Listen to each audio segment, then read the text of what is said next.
Bonjour, ici Yannick Vézina et bienvenue au Café du vendredi 21 avril.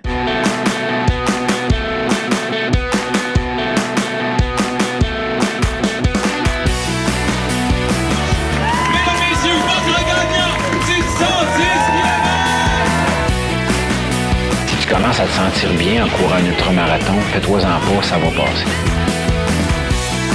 Grand champion du 125 km! C'est la Minute NAC et aujourd'hui, jason d'environnement parce qu'on a la chance de pratiquer un sport extérieur où on peut connecter avec la nature puis faut pas prendre notre terrain de jeu pour acquis. Puis NAC a compris ça dès le début en s'assurant de développer des produits qui sont éco-responsables. D'abord, en utilisant des protéines d'origine végétale ou de grillons qui ont tous les deux une empreinte environnementale qui est faible. Ensuite, en étant une entreprise certifiée B Corp, une certification qui est seulement accordée aux entreprises qui répondent aux normes les plus élevées en frais de responsabilité sociale et environnementale. Et parce que NAC veut continuellement s'améliorer, les fondateurs ont fixé des objectifs qui sont très ambitieux pour 2025, atteindre 100% d'emballage éco-responsable, être carboneutre et augmenter leur score B Corp de 20%. Parle-moi de ça, une entreprise où les bottines suivent les babines.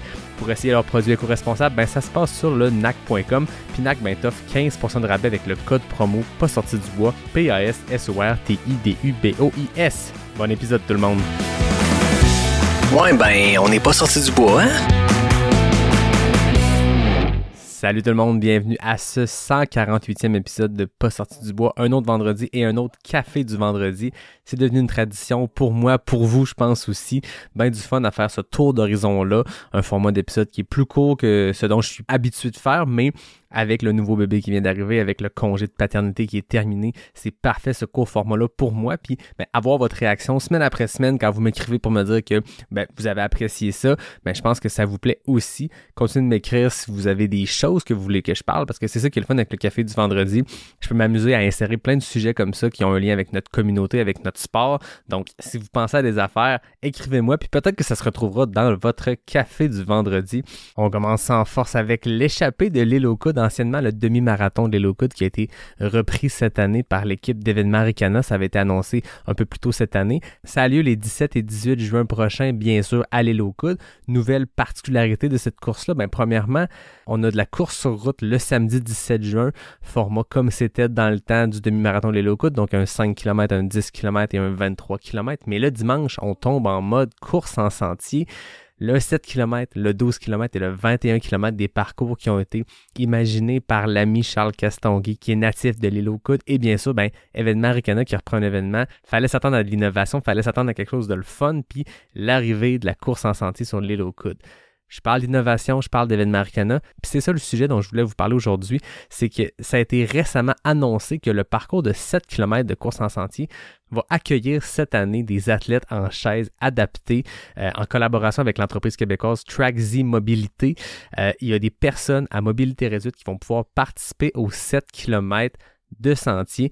C'est beau de voir ça, un événement qui ouvre ses portes comme ça. On a vu par le passé au Défi des couleurs, on a vu au Bromont Ultra, et là, il y a le projet de la Diagonale inclusive que vous avez peut-être entendu parler parce que Bruno Blanchette, Anne Genet, Johan Rock sont impliqués là-dessus. C'est un projet en 2024. J'y reviendrai dans un autre café du vendredi, mais dans ce cas-ci, je trouve ça vraiment le fun qu'un événement ouvre littéralement son parcours régulier à cette clientèle-là.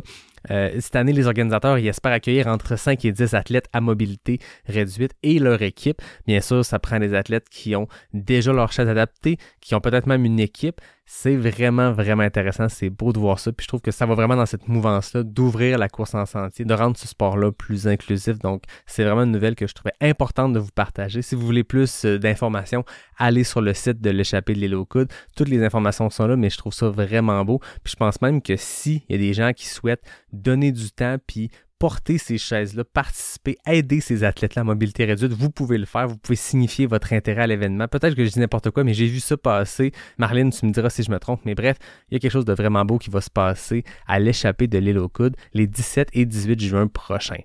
Deuxième sujet aujourd'hui, très loin des trails. Par contre, là, on se transporte dans les rues de Boston parce que lundi dernier, c'était le marathon de Boston, le mythique marathon de Boston.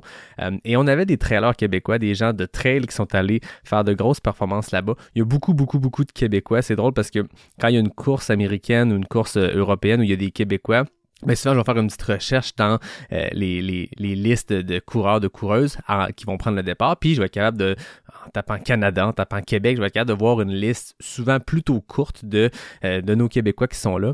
Là, j'essaierai pas de nommer tous les Québécois qui ont participé à ça parce qu'il y en avait beaucoup. Par contre, je tiens à mentionner quelques noms. David Savard-Gagnon, un gars qui est très performant autant sur route que sur trail, un gagnant de l'UTHC 125 en 2020, a fait un impressionnant chrono de 2h29 et 29 secondes. C'est très rapide.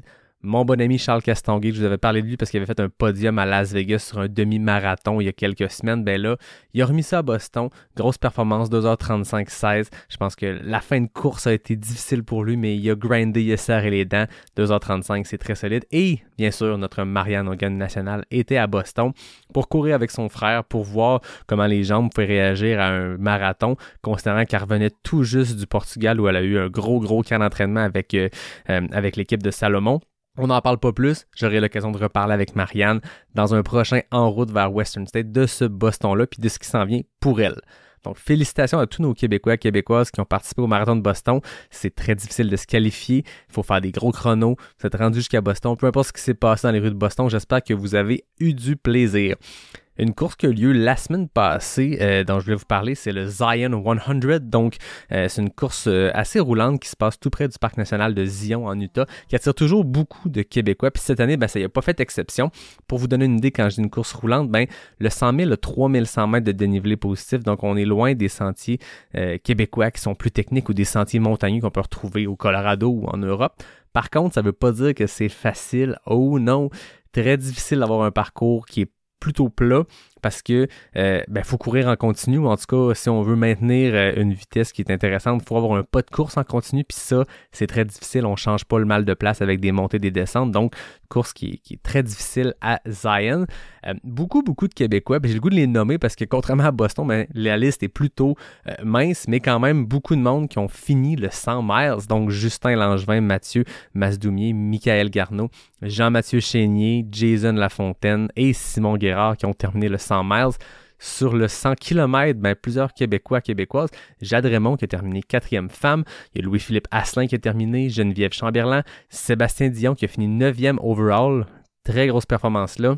Karsten Mayer-Jacob et Mathieu Lendick, donc des Québécois qui ont terminé le 100 km. Sur le 50K, Amélie Lachance, Myriam Clich, Pierre-Luc Mailloux, David Robitaille, Éléonore Coutu, Hugues et Étienne Brassard et Surya Sarkar-Huot. Félicitations à vous autres. Et sur le 25 km, Pascal Vincent, Jean-François Lemieux et Rosalie Kim Bruno. Donc, félicitations à tout ce monde-là qui a participé au Zion 100.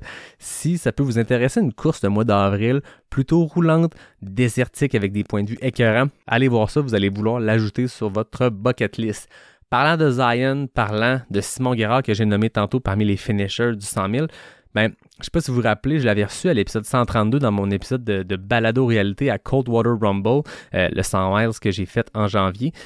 Vous l'aviez entendu, Simon, c'est un Québécois qui vit en Californie puis qui enchaîne les 100 miles à un rythme complètement fou. Écoutez, avec son finish à Zion 100, ça lui fait 17 courses de 100 miles complétées en 17 mois. 1700 miles, 17 mois. Pensez-y. C'est complètement fou. Donc, il est vraiment le fun à suivre, Simon. Dans la description de l'épisode, je vais vous mettre le lien vers ses comptes médias sociaux. Il est vraiment le fun à suivre. Il fait des vidéos recap de ses courses, toujours avec beaucoup d'humour, beaucoup de passion. Donc, c'est le fun à suivre. Puis là, il y a un gros défi qui s'en vient. Il sort des 100 miles et s'en va faire un 135 miles et pas n'importe lequel. L'infâme Badwater 135, la course la plus chaude au monde dans la Death Valley en Californie. Ça se passe en juillet, fait qu'on lui souhaite une bonne préparation, mais surtout un bon processus d'acclimatation à la chaleur. En vivant à San Diego, il part avec une petite longueur d'avance. Donc, Simon Guérard, un nom à retenir, un gars à aller suivre. La semaine passée, avec l'ami Nicolas Dan, on a parlé du Istria 100, une course en Croatie.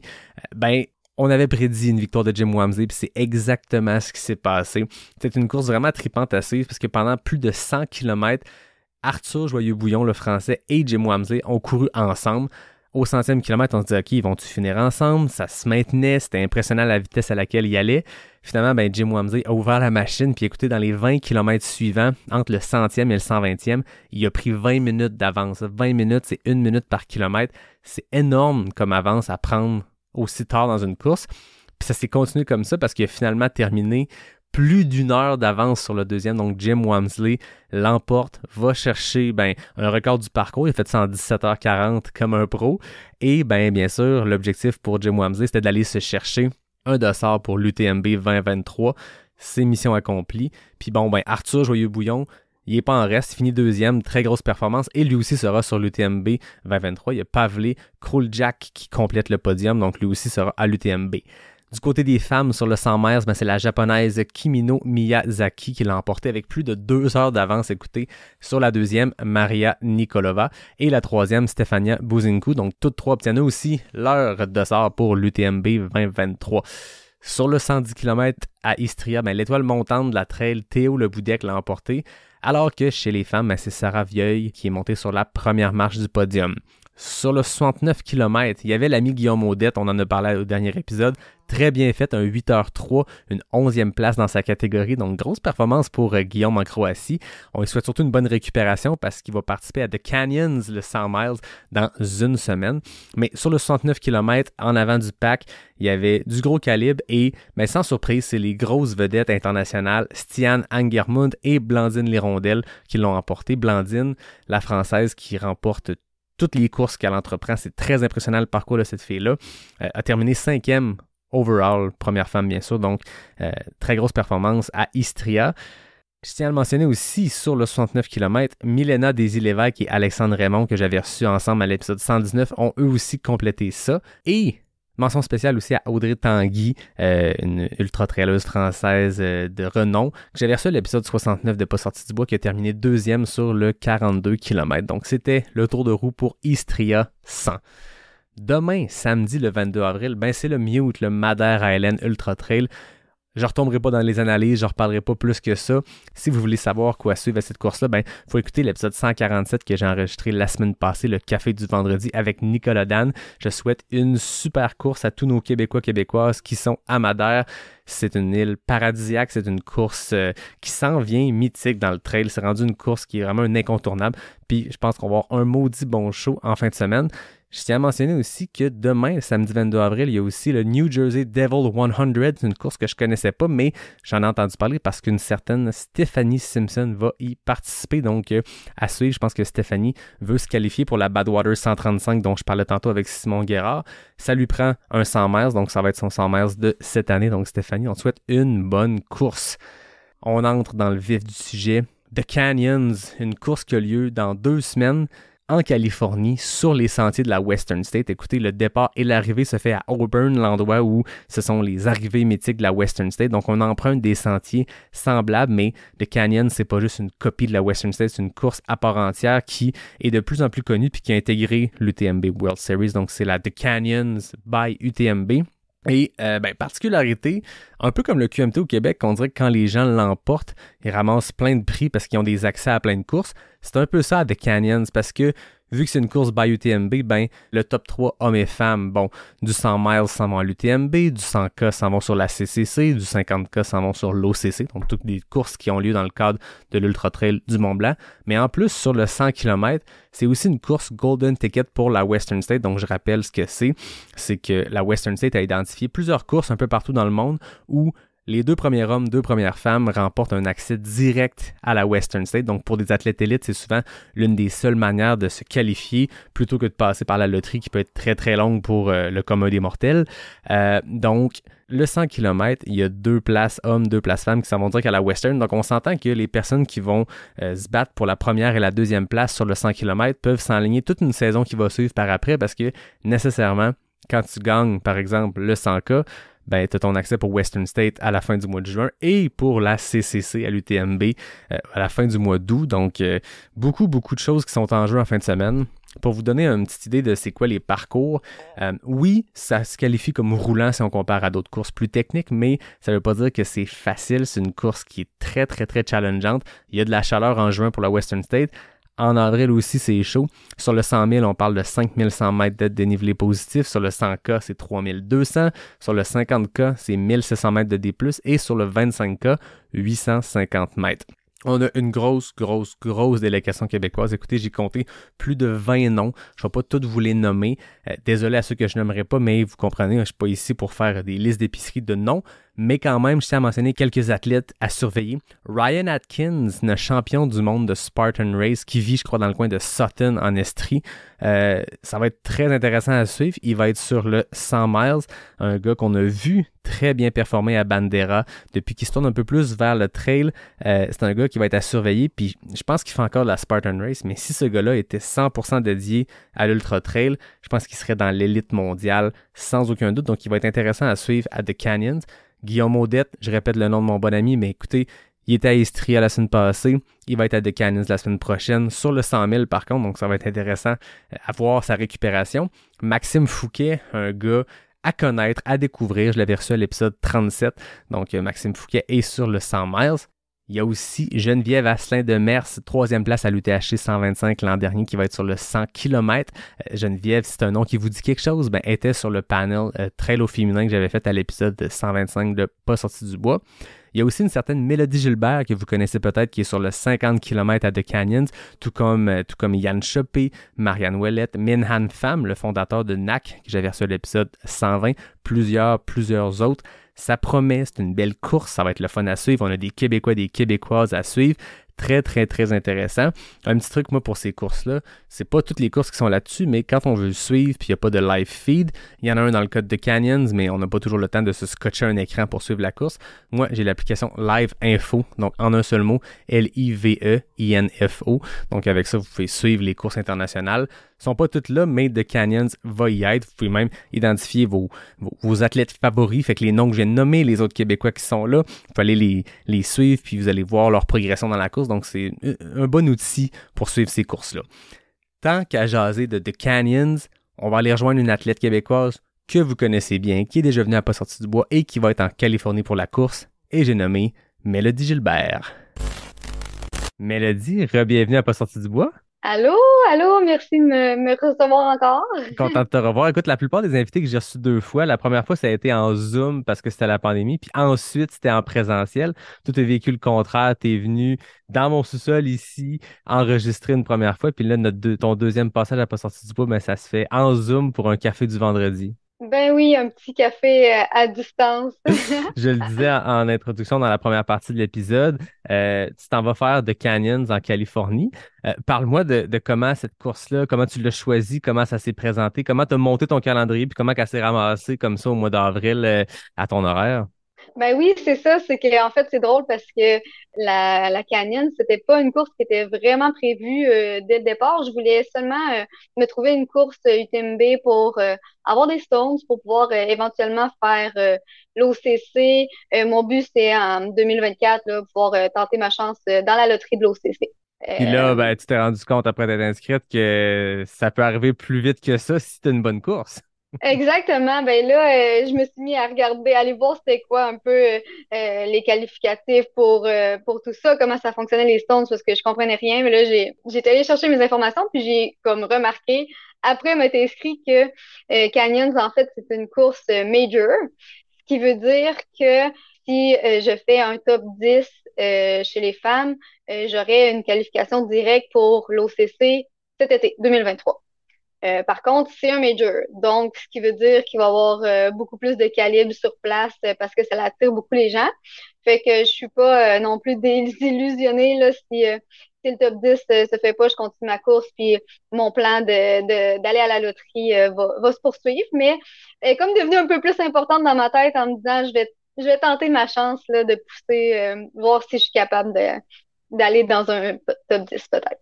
Ben, c'est ça, parce que je l'avais expliqué à d'autres épisodes que justement, le top 3 des courses by UTMB vont directement aux courses l'UTMB, OCC, CCC, tout ça. Mais j'avais oublié que les majors, dont The Canyon, c'est le top 10. Donc, c'est pas juste les 3 premières personnes, c'est les 10 premières. Donc, si tu as une bonne journée, tant mieux. Si tu n'as pas un top 10, ça veut pas dire que tu vas avoir une mauvaise journée. On s'entend comme si le calibre est très élevé dans ces courses-là, encore plus à The Canyons.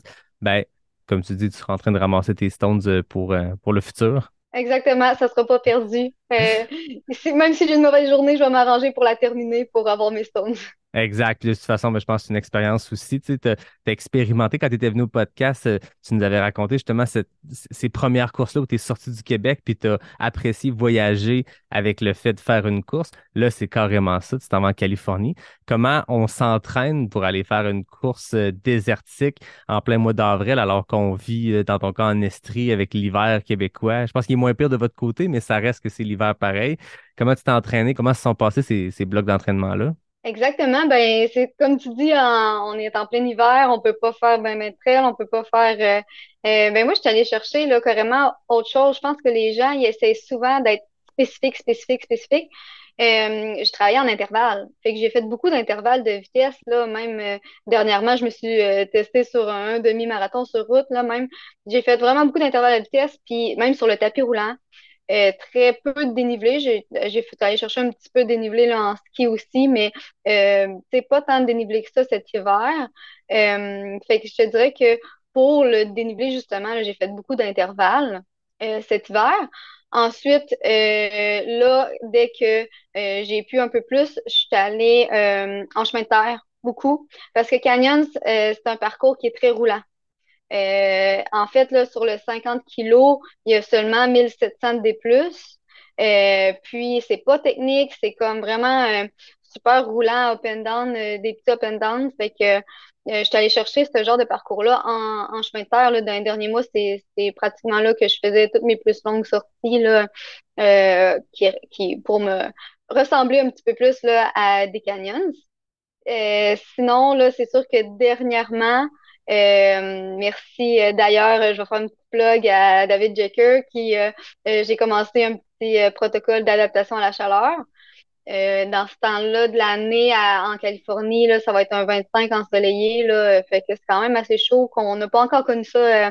Fait que j'ai fait je fais un petit protocole d'adaptation à la chaleur aussi pour mettre toutes les chances de mon côté. Mais j'ai le goût Euh, qu'on entre dans le sujet. C'est quoi le processus? De quelle façon tu l'as fait? Parce qu'on sait qu'il y a plusieurs façons de le faire. Toi, de ton côté, ça ressemble à quoi? Ben, je suis allée vraiment avec les recommandations à David, là. Je suis allée avec le bain chaud plutôt que le sauna ou d'autres techniques, là. Fait que tout simplement, après mes jogs, pas après des intensités, fait que tout de suite après un jog, bain chaud à 40 degrés, entre 20 et 30 minutes, là, puis entre 2 et 3 semaines avant l'événement, là, d'être régulier là, euh, sur les bains chauds. C'est sûr que tu t'en vas pas non plus faire Badwater. J'en parlais dans la première partie de l'épisode. Tu sais, des courses où justement, là, c'est du 40 degrés. Plus là, on n'est pas Exact, là ouais. du tout. Mais ça demeure qu'aller courir à 25 quand on est dans le printemps québécois, c'est pas la même game, là. Non, c'est ça. Puis ne serait-ce qu'en fin de semaine, là, au Québec, il a fait super chaud. On a eu un genre de 20-25. Puis, tu sais, ça paraît tout de suite, là, les sorties, on est comme, oh, tu sais, il faut boire plus, il faut être plus adapté. Fait que je pense que ça va me donner un petit coup de main de m'avoir préparé à ce niveau-là. Ben oui, j'ai vécu exactement la même chose en fin de semaine. Justement, aller courir quand il a fait un petit peu plus chaud. Ça n'a pas monté à 20 dans le coin de Québec, mais le besoin de boire autant, ça faisait longtemps qu'on avait vécu ça. Avec l'hiver, d'habitude, c'est un peu différent. Donc, c'est une nouvelle adaptation, là. Ouais, exact, exact. Bon, fait que là, The Canyon s'en vient. Est-ce que tu as analysé le parcours? Là, on parlait de 1700 mètres de dénivelé sur 50 kilomètres, mais as-tu analysé le type de parcours, l'élévation, c'est où il va falloir que tu ouvres la machine? Es-tu dans ce type de préparation-là, d'analyse technique? J'analyse pas tout en détail. J'ai regardé là, le profil là, en tant que tel, là, comment qui était fait là, justement dans les dernières semaines quand je commençais à me faire des trainings un peu plus spécifiques là, parce que comme je disais cet hiver c'était moins spécifique. Puis surtout, tu sais, je suis allée voir un peu des vidéos, photos pour voir le parcours. C'est pas technique, c'est pas des grosses montées longues, tu sais, c'est vraiment du up and down. Fait que je te dirais que j'ai même dernièrement changé d'idée par rapport à mon gear. Ce qui est une autre chose qui est important, je pense, de pratiquer. Parce que là, j'ai mis mon gear que je mets habituellement, qui est une veste avec, tu sais, mes deux flasques à l'avant, parce que c'est comme ça, je suis habituée d'avoir les mains libres, tout ça. Quand on a un pace plus rapide, parce que là, le pace est plus rapide, là, c'est ce que j'ai pratiqué aussi, ça bougeote trop. Puis ma veste, à part mes deux flasques, elle a rien d'autre, elle est à moitié vide parce que j'ai pas besoin de rien presque dans cette course-là. Fait que là, j'ai changé de stratégie. Je vais avoir une petite ceinture à la taille, puis une bouteille dans ma main, puis on va y aller vraiment là, lightweight, puis rapide. On remplit juste la bouteille au ravito. Puis en plus, on a la chance que ça soit des ravitaux NAC. Fait que moi, je suis habituée de courir avec le drink mix de NAC comme énergie liquide. Fait que je vais avoir juste besoin de remplir ma bouteille au ravito, puis je n'aurai pas trop à me casser la tête, ce qui est absolument incroyable. Quand même pas pire pour les athlètes NAC, là, ça, le fait que NAC est le fournisseur nutritionnel officiel des courses by UTMB, parce que là, partout où tu vas faire des courses by UTMB, c'est du NAC dans tous les ravitaux. C'est quand même un gros changement puis une adaptation, ou en tout cas un stress de moins quand tu te dis, ben là, je peux juste m'appuyer sur ce qu'il y a dans les ravitaux, là. Ah oui, puis tu sais, pas besoin de la traîner, ton petit sac de poudre, là. Il est déjà tout mélangé, tout préfet, fait que j'ai juste besoin d'ouvrir ma petite bouteille, me remplir, puis on est reparti, là. Surtout pour un parcours qui est aussi roulant, puis il y a beaucoup de ravitaux, fait que je suis beaucoup moins stressée de me traîner mon gear sur moi, là. Je peux y aller assez light. Avec une course américaine, mais tu vas la faire à l'américaine, minimaliste, avec très peu de gear. Ça va être intéressant, ça va être différent de ce que tu es habitué de faire. Ouais, ben j'ai hâte parce que en fait, je pense que ça peut être peut-être bénéfique pour moi que je pense que je suis une athlète que j'ai quand même de la vitesse vu que je suis habituée de faire du plat. Puis dans la dernière année, en fait, j'ai été amenée à faire des courses qui étaient, tu sais, avec beaucoup de dénivelé, beaucoup de longues montées. Puis je pense même pas que c'est vraiment ça ma force, c'est que j'ai hâte de voir là sur une course roulante comme ça si je peux bien faire là.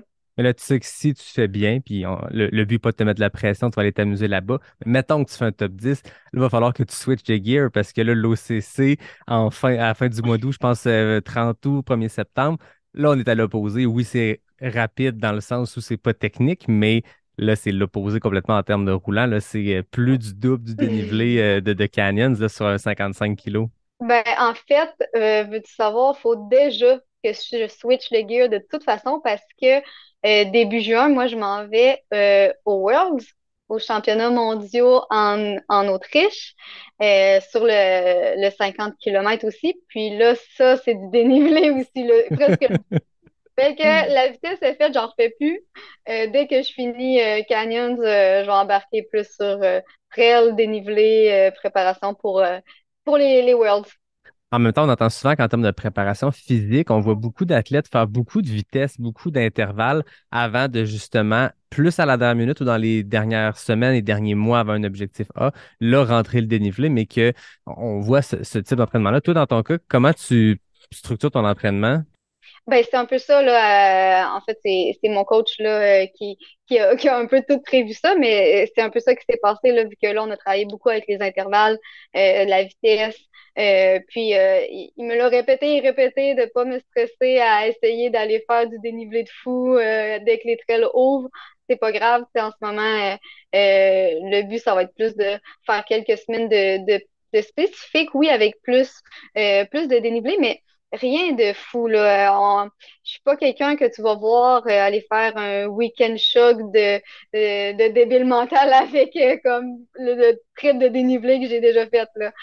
En fait, j'y vais vraiment de façon safe et de façon progressive. Puis oui, c'est sûr que après Canyons, je vais embarquer du dénivelé plus, mais c'est ça.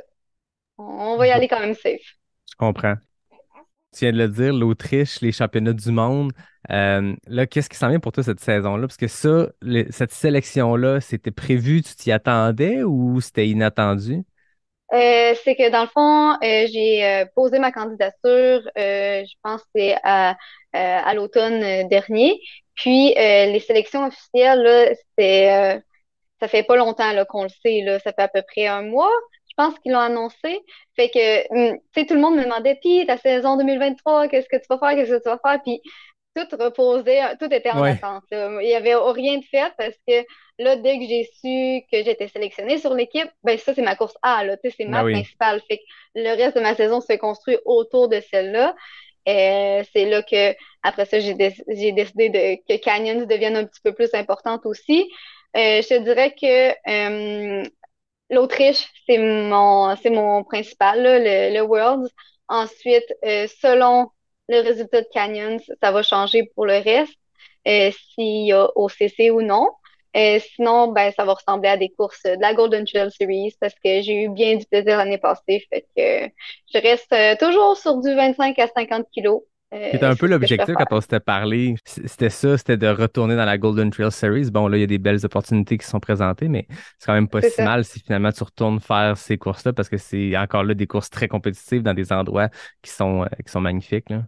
Exact, là. Puis il y a un doublé là, aux États-Unis avec Mammoth puis Pike Peaks. Ouais. En tout cas, j'ai déjà mes inscriptions. Fait que Ah tu sais, ouais. si tout se passe bien, là, je vais aller là, puis ça va être un beau 2 semaines là, aux États-Unis que je vais avoir l'occasion de faire si jamais l'OCC fonctionne pas. Plein de belles options. Oui, Un Pikes Peak, en plus, c'est un 42 km ou un 21, la Ascent, qui la sont des scène. courses mystiques aux États-Unis. Une des courses qui est là depuis le plus longtemps. Puis c'est sûr qu'on entend beaucoup parler des 100 miles américains puis les classiques, là, les Western State, Leadville et tout ça. Mais dans le marathon de montagne, Pikes Peak est pas mal la course la plus connue. Puis Kylian y est retourné année après année à tenter de battre le record du parcours, a jamais réussi. C'est un gars, un Matt Mhm, Carpenter, qui est une légende aux États-Unis, qui est moins connu peut-être de notre génération de coureurs, mais qui a 10-15 ans, c'était une sommité. Puis ça l'a entretenu le mythe autour de Pikes Peak. Souvent, on voit des athlètes, tant qu'à être dans le coin, aller faire la montée dans c'est une ancienne rail de chemin de fer, mais qui monte hyper vertical. Ça devient comme des marches naturelles. Ben, pas ouais. naturelles parce que c'est un ancien chemin de fer, mais c'est pas un escalier conçu comme un escalier, mais c'est une espèce de kilomètre vertical complètement fou. Il y a de quoi de mythique par rapport à ce coin-là du Colorado. Fait que je te le souhaite ou je te le souhaite pas. Ça dépend c'est quoi les autres objectifs puis comment Canyon ça se passe, mais ça sera un beau prix de consolation si l'OCC marche pas, hein. Ah oui, je pense que je serais pas déçue de rien, là. D'une manière ou d'une autre, ma saison 2023 s'aligne pour être vraiment le fun. Puis, tu sais, ça, c'est mes grosses courses importantes que je dirais à l'international. Mais je vais faire des courses au Québec, là. C'est sûr bon, je vais venir m'amuser sur les courses au Québec. Je vais avoir des aventures de crew aussi, quelque chose que j'aime vraiment faire. Fait que je vais rester quand même présente là, ici aussi. Un bel état en perspective. Oui. Fait que là, de Canyon, si tu pars très bientôt, je le dis dans l'autre partie de l'épisode, il y a beaucoup, beaucoup de Québécois, une grosse délégation de Québécois. Toi, est-ce que tu t'es arrangé avec d'autres Québécois là-bas? Est-ce que tu loges avec du monde d'ici? Eh oui, j'ai été chanceuse parce que je me suis comme infiltrée dans une petite gang là, qui s'est déjà loué un Airbnb, puis on va être 8 Québécois là ensemble là, fait que ça va être vraiment le fun de partager ça aussi avec d'autres gens, d'autres Québécois, tout le monde ensemble dans un petit Airbnb, à partager l'auto, à se rendre à la course ensemble, puis euh, c'est ça, on est sur différentes distances aussi, fait que ça va être vraiment super cool. Il y a vraiment quelque chose par rapport à The Canyon cette année. Il y a une convergence de Québécois qui vont se diriger vers la Californie pour faire cette course-là. Fait que ça va être très le fun à suivre ben, en fin de semaine. Non, en fin de semaine prochaine. En fait, au Prochaine, moment, ouais. je vais le redire juste pour que ça marche avec le moment d'édition de l'épisode. Ça va être le fun à suivre en fin de semaine prochaine. Je te souhaite une bonne fin de préparation, un bon affûtage, un bon taper d'ici là. Amuse-toi. Je pense que c'est ça l'important dans une course comme ça. Puis en plus, avec une gang de Québécois, ça devrait être un week-end bien trippant. Ah oui, puis j'ai tellement hâte d'aller au show puis de vivre l'expérience. Là, c'est sûr que je vais m'amuser à 100% que je vais en profiter. Puis merci de m'avoir donné la chance là, d'en parler aujourd'hui sur le café du vendredi. C'est vraiment un beau concept que tu as amené. Là, c'est super le fun. Écoute, merci. C'est la version congé de paternité ou la version j'ai moins de temps dans une semaine, mais j'ai quand même le goût de sortir les épisodes. Vous l'avez peut-être même entendu, les gens. Ça se peut qu'à certains moments dans l'entrevue, vous avez entendu mon petit Elliot pleurer, crier, jaser, couiner à côté. Ça fait partie du beat de parentalité slash podcasteur. C'est tout ça ensemble. Ça se mixe. Puis j'espère que vous saurez pardonner ces petits sons qui sont arrivés dans le micro. Ah, c'est sûr qu'il n'y a pas de problème. On comprend ça. Ben, merci beaucoup, Mélodie. Bonne course. Puis à tous les Québécois et les Québécoises qui font des courses en fin de semaine, la fin de semaine suivante, des noms que j'ai nommés ou que j'ai pas nommés. Il y en a tellement à suivre, ça devient difficile. Je vous souhaite des bonnes courses, amusez-vous, des bons entraînements à tout le monde au Québec. Comme d'habitude, je termine en remerciant David Hébert pour le design graphique, Fred Desroches pour le thème musical, NAC qui est le partenaire principal de Pas sorti du bois, Noctem Capic 1. Et toi, Mélodie, merci de t'être prêté au jeu du café du vendredi. Puis je te souhaite une bonne fin de semaine. Et à tout le monde, je vous dis à la semaine prochaine pour un prochain épisode de Pas sorti du bois, le podcast 100% trail.